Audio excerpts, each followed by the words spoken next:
1.5 বছরের কাছাকাছি আপনার খামারটি বয়স। জি। এই 1.5 বছর থেকে আপনি কি কোনো লাভ পেয়েছেন? অবশ্যই লাভ পাইছি।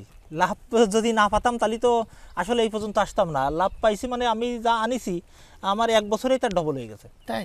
জি। আচ্ছা, খামারটি কি সামনে এগিয়ে নিয়ে যাওয়ার চিন্তা ভাবনা করছেন? জি জি, খামার আমি আরো বড় করব। খামার দেখছে আমার ইচ্ছে আছে আমার 1-1.5 মা গাড়ল থাকবে, প্রতি 6 মাসে 1-1.5 বাচ্চা দেবে। ওইটাই ওইরকম একটু বড় করবো আর বিক্রি করবো, ফিরে আর 6 মাসে বাচ্চা দেবে। এই আমার ইচ্ছে আছে 1-1.5 মা গাড়ল থাকলো, ওই খাওয়ালাম, একটা দুটো লোক থাকলো, আর ওই বাচ্চাগুলো বিক্রি করলাম। এই গাড়ল পালনের জন্য যে প্ল্যানটা আপনি করছেন, যদি চারণভূমি না থাকে সেক্ষেত্রে কি সম্ভব? চারণভূমি না থাকলে সেক্ষেত্রে সম্ভব হয়, কিন্তু অত পোষা যায় না। সেক্ষেত্রে দেখা যাচ্ছে 10টা-20টে ফসলো 2 বিঘে ঘাস হলি তাইতে আপনার 20টে সুন্দরভাবে পোষা যায়। 2 বিঘে ঘাস লাগে না, 1 বিঘে হয়ে যায়। আচ্ছা, বুঝছেন, তাতে 20টে গাড়ল পোষা যায়। বাড়ির মধ্যে অল্প একটু জায়গা থাকলো, ওই সকালে 2বার খাবার দিলে হয়। সকালে ধরেন 10টার দিকে, বিকেলে 4টের দিকে, ব্যাস। এরা আপনার বাড়িতে গাড়ল আছে কেউ ঠিকও পাবে না। এদের পেটে যদি থাকে কেউ ঠিক পাবে না, কিন্তু এদের খিদে লাগলে তখন এরা ডাকবে, তখন ওরা চেঁচাবে। কিন্তু এদের পেটে থাকলে ওরা কেউ, আপনি ওই মানে ঘরের দ্বারা থাকলেও মানুষ বুঝতে পারবে না এখানে গাড়ল আছে। এখানে কতটুকু জমিতে ঘাস লাগাইছেন? এখানে আছে 35 শতক জমিতে ঘাস লাগানো। কতগুলো গাড়ল লালন পালনের জন্য আপনি এই ঘাসগুলো চাষ করছেন?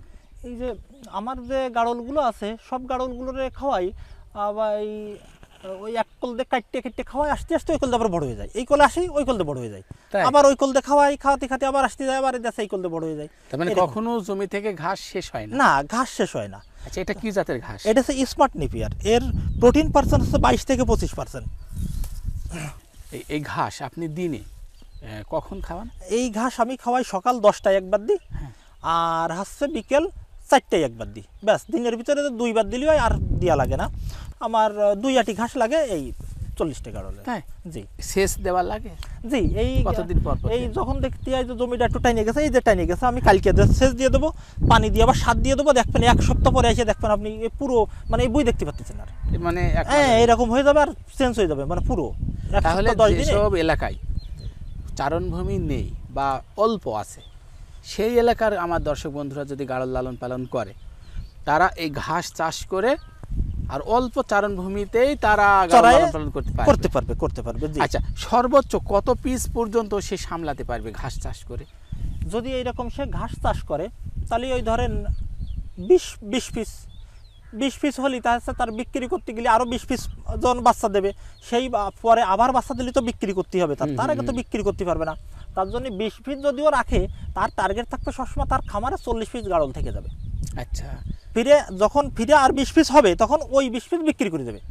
তার মানে তার 40 পিস গাড়ল সবসময় থাকবে। তো 20 পিস যদি পোষে, তো 40 পিস গাড়লের জন্য এইরকম একটা বা আরেকটু বেশি জমি যদি ঘাস চাষ করে, তার খাবারের কোনো সংকট হবে না। 30-40 অথবা 50% জমিতে সে ঘাস, আলহামদুলিল্লাহ, তাইতে সে মানে আর তার বাইরে নিয়ে লাগবে না। আচ্ছা, সকালে একবার এক আটি দেবে, মানে সকালে দেবে আর বিকেলে দেবে, এইটি সে পালন করতে পারবে। হ্যাঁ, তারপরে আরো পুষ্টি চাহিদার জন্য সে বাড়তি কিছু দানাদার খাদ্য ব্যবহার করতে পারে। অবশ্যই খড় ব্যবহার করতে পারে, ভুসি ব্যবহার করতে পারে, ভুট্টা গুঁড়া ব্যবহার করতে পারে।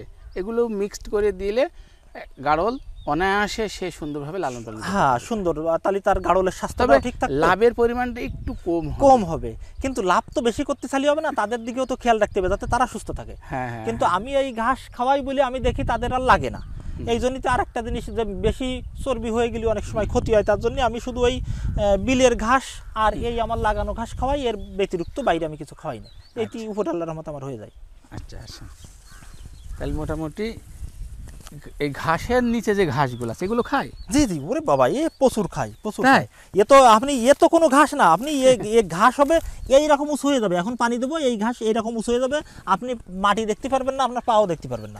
এগুলো আরো ভালো খায়? হ্যাঁ, আপনি এই ঘাস এইদিকে আসেন, একটু দেখেন, এইদিকে দেখেন, এই দেন ঘাস, আপনি ওইখানে তো কম, ওই কাটিয়ে নিয়ে যায় তো, এই দেন ঘাস দেখে দেখেন, এই ঘাস আপনার হাঁটু সমান হয়ে যাবে। হ্যাঁ, এই ঘাস হাঁটু, দেখেন কত বড়, এই ঘাস হয়ে যাবে হাঁটু সমান। এখন পানি দিয়ে দেবো, সার দিয়ে দেবো, দেখেন এই হাঁটু সমান হয়ে যাবে এই ঘাস। এই যে ছিঁড়লাম, এখানে আবার কতদিন পরে এই ঘাসগুলো আবার জন্মাবে? এইখানে আবার ধরেন এই পানি সুনি দিয়ে দিলি এই 15 থেকে 20 দিন। তাই? জি জি, ওই কাটি, এর ভিতরে এই 2 কাটা হয়ে যায়। দিয়ে মিক্সড করে দিয়ে জি জি মিক্স করে দিই, যেহেতু নষ্ট করা যাবে না, যেহেতু আমার খাবার জিনিস আছে, যারা এই খাবার জিনিস আছে তাহলে আমি নষ্ট করবো কিছু জন্য।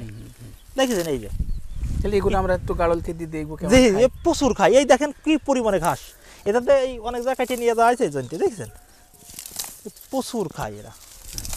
আচ্ছা এগুলো কি ধরনের ঘাস, নাম কি ঘাস? এ আছে বিলের, আপনার এখানে ওই যে দুবলো বন আছে, তারপরে ছাসি বন আছে, আর ওই যে বাদলা বন আছে, এই বিলের যে পাঁচমিশালি যে ঘাস।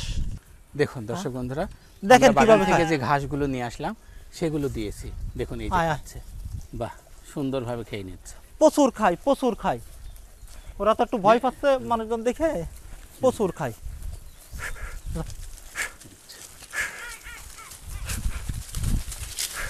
যা, যা প্রচুর প্রচুর খায় ওরা, এই ঘাস পালি ওই যে মাথায় কাজ করে, যা মানুষ দেখে একটু ভয় পাচ্ছে, খা খা খা খা খা হ্যাঁ খা খা খা।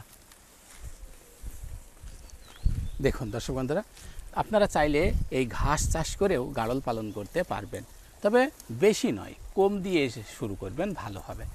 তো ভাইজান, আপনার খামারটি ঘুরলাম, আপনার সাথে অনেক কিছু শেয়ার করলাম, অনেক কিছু জানলাম, আমার দর্শকরা জানলো। তো আপনাকে অনেক অনেক ধন্যবাদ। যদি আমার কোনো দর্শক বন্ধু আপনার কাছ থেকে কিছু গাড়ল ক্রয় করতে চাই, আমি আশা করি ভালো জিনিসটাই আমার দর্শকরা পাবে। অবশ্যই অবশ্যই বেজান, ভালো জিনিসই দেবো দাদা। ভাইজান, আপনাকে অনেক ধন্যবাদ, আপনি ভালো থাকবেন। আপনাকেও ধন্যবাদ, আপনি সেই দূর থেকে আসছেন আমাদের এখানে, আপনাকে অনেক ধন্যবাদ, আবার আসবেন। আচ্ছা, মাশাআল্লাহ। দর্শক বন্ধুরা, এই ছিল আজকে ছোট্ট একটি ভিডিও। এই ভিডিওতে আমরা গাড়ল পালন সম্পর্কে টুকিটাকি অনেক তথ্য দিয়েছি আপনাদেরকে। যদি আপনারা গাড়ল পালন করতে চান তাহলে আপনারা আমাদের সাথে যোগাযোগ করতে পারেন এবং এই খামারি ভাইদের সাথেও যোগাযোগ করতে পারেন। খামারি ভাইয়ের নাম্বার ভিডিওর স্ক্রিনে এবং ডিসক্রিপশন বক্সে দেওয়া আছে, সেখান থেকে সংগ্রহ করবেন এবং আলোচনা করবেন, পরামর্শ করবেন। ভালো থাকবেন, সুন্দর থাকবেন, আল্লাহ হাফেজ।